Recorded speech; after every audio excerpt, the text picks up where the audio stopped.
Everyone, normal wax summer में हमें कैसे करनी चाहिए वो आज मैं आपको बताने वाली हूँ। जब भी आप वैक्स करने वाले हो तो आपको इस बात का ध्यान रखना है कि आपका वैक्स हीटर क्लीन होना चाहिए। और जब आप वैक्स शुरू करते हो, जैसे कि हम क्या करते हैं, कभी कभी अपने वैक्स हीटर में हम पूरी वैक्स ऊपर तक यहाँ तक हम पूरा फुल कर लेते हैं। आपको क्या करना है, जो आपका वैक्स का जो बॉक्स है, आपको उसमें पहले हाफ डालना है। हाफ डालने के बाद उसको हाफ फिल करेंगे, उसके बाद उसको गर्म करने के बाद आप वैक्स शुरू करेंगे। इससे क्या होगा कि जितना वैक्स आपका, और टेम्परेचर, इस बात का भी ध्यान रखना है कि टेम्परेचर आपको नॉर्मल रखना है, बहुत ज़्यादा नहीं रखना है। जब हम बहुत ज़्यादा टेम्परेचर रखते हैं तो हमारी वैक्स बहुत ज़्यादा गर्म होकर ख़राब होने के चांसेस ज़्यादा होते हैं, टाइट हो जाती है वैक्स, जिससे हमारे हेयर रिमूव नहीं होते हैं।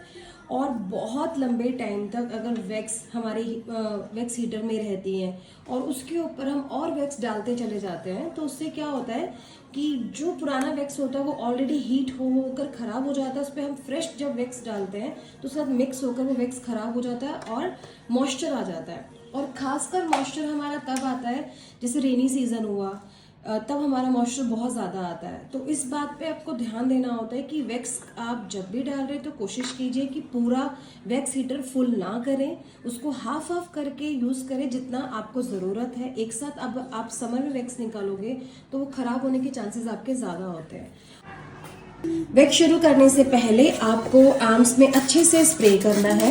स्प्रे से आपको अच्छे से इस तरह से हल्का सा मसाज करके उसको निकालना है। जितना भी उनका लोशन होगा या जो भी स्वेट आया होगा, जो एक्स्ट्रा गर्मी की वजह से हमें बहुत स्वेट आता है, उसकी वजह से अच्छे से वैक्स नहीं हो पाती, उसको आप पहले क्लीन करोगे।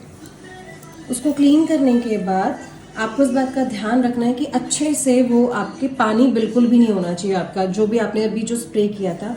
उसके बाद आपको पाउडर लेना है और इस तरह से एप्लीकेशन करनी है। बहुत ज़्यादा एप्लीकेशन नहीं करनी है, कोशिश कीजिए थोड़ा ही एप्लीकेशन कीजिए। उसके बाद जो आपकी डायरेक्शन है उस डायरेक्शन में आपको वैक्स को इस तरह से एप्लीकेशन करनी है।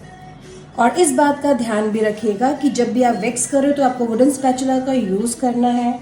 आपका रूम टेम्परेचर ठंडा होना चाहिए, एसी ऑन होना चाहिए, ताकि आपकी वैक्स अच्छे से हो सके। इस तरह से आपकी वैक्स आप कीजिए। अब आप चेक कीजिए कि आपका हेयर कितने अच्छे से और इजीली निकल गया है। इसी तरह से आपको पूरे हैंड पे जो आपका हेयर है आपको उसी डायरेक्शन में एप्लीकेशन करना है।